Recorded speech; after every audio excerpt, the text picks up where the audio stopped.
So, what we have here is an Intel model DQ57TM motherboard. Oh no, it doesn't really say there. With an i5 650 CPU clocked at 3.2 gigahertz. It's also got 4 gigs of RAM, although that will be changing. Because the plan is to put this machine, or put this board, I should say, in that machine down there,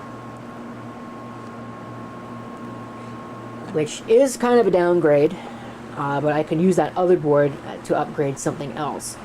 So that is the plan. I'm also going to install that hard drive right there, which is a 500 gigabyte.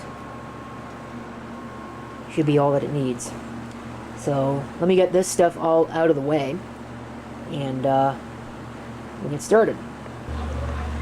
I want to share some advice about mounting one of these large aftermarket coolers that have these spring-loaded screws.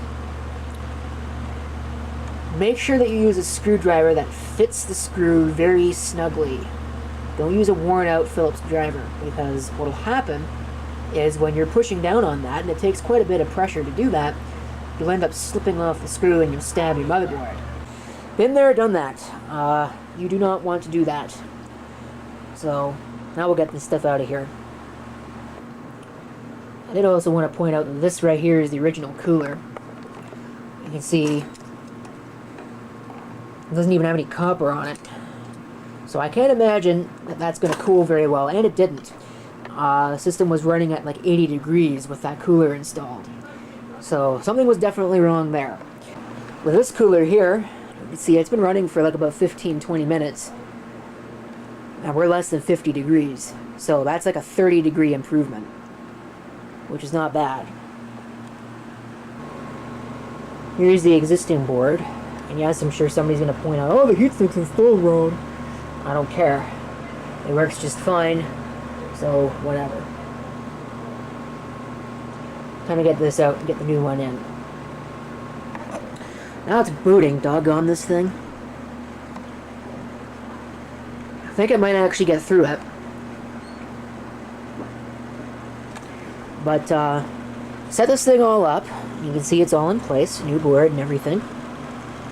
And I had changed the RAM to that RAM stick, and it posted, and it was sitting here. And I left it for about 30 minutes, came back to it, and it had died. And it would not post again. So, changed the RAM. Kind of got concerned there for a minute, actually. I thought the board died. But no, I think the board's okay. I guess it just doesn't like that RAM.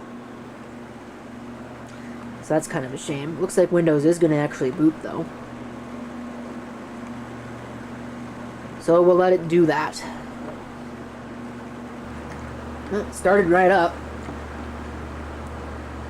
See, it's only a dual core. The old one was a quad core. But that's okay. Doesn't really matter that much. It's still hyper-threaded. So, now we've got more drives. Yeah, so I'm going to have to figure all that out. So I guess that'll be the first thing that I do. Actually, the first thing that I'm going to do is I'm going to make sure that the activation didn't get knocked out.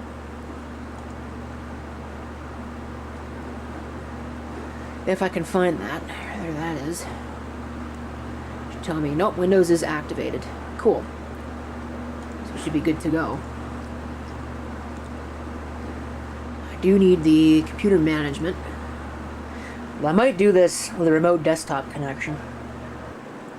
Now, after using diskpart to delete the recovery partition that I didn't need on that drive, we are now basically ready to go.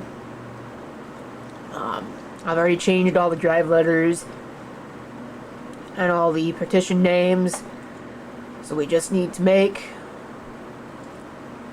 assign it E. It should be storage 2. Now, this might be interesting. Let's see here, storage 2. Quick format is fine. There, I'll hit finish.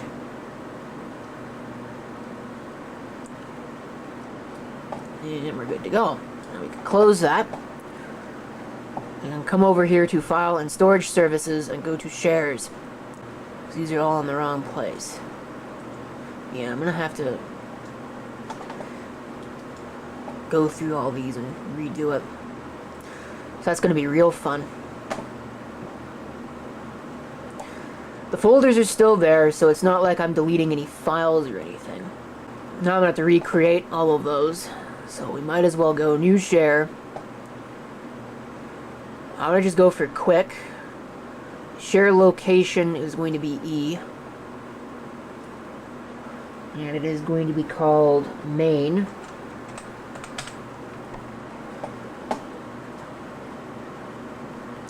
Access-based enumeration should be on. Permissions. Here's the fun part, because I have to do this twice. And this camera.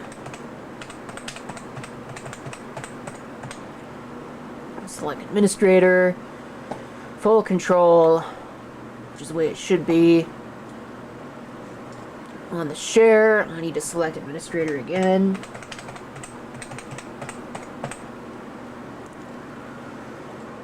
Full control, type allow, okay. We'll hit OK, that should be good to go. So, should be good, alright. So now I'm going to do the same thing to the other two. Now comes the fun part of putting the files where they're supposed to go.